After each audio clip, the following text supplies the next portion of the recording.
Bismillahirrahmanirrahim. Ni ada ikan ya. Opa nak buat asam pedas.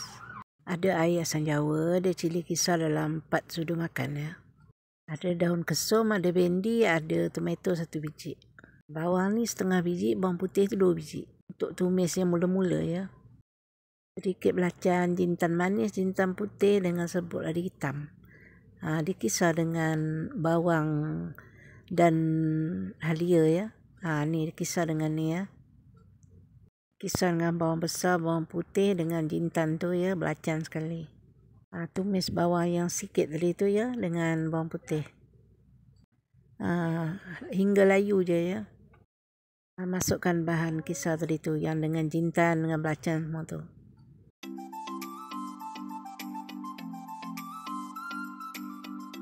Letak air sedikit untuk masakkan rempah tu ya. Masak hingga pecah minyak ya. Dan kering sedikit.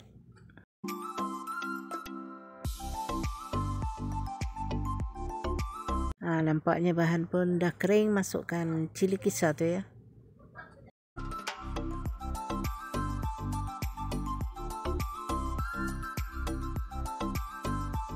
Masukkan air sedikit untuk masakkan cili kisar tu ya. Masak cili kisar tu hingga pecah minyak.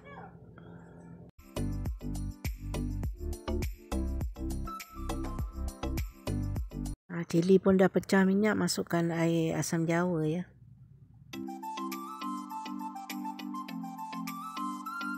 Masukkan air untuk kuah dia.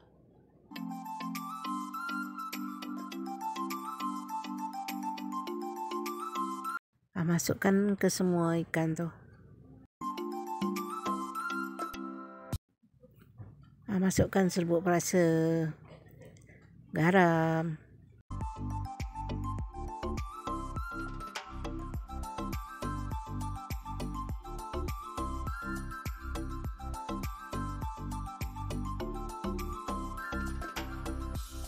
biar mendidih ikan separuh masak ya. Baru masukkan daun kesum ya.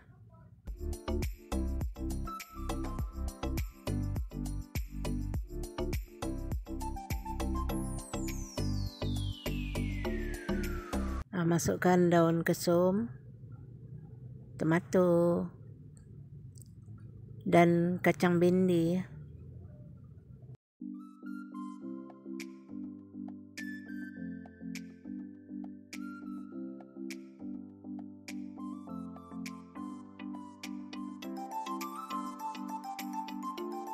Bolehlah dirasa.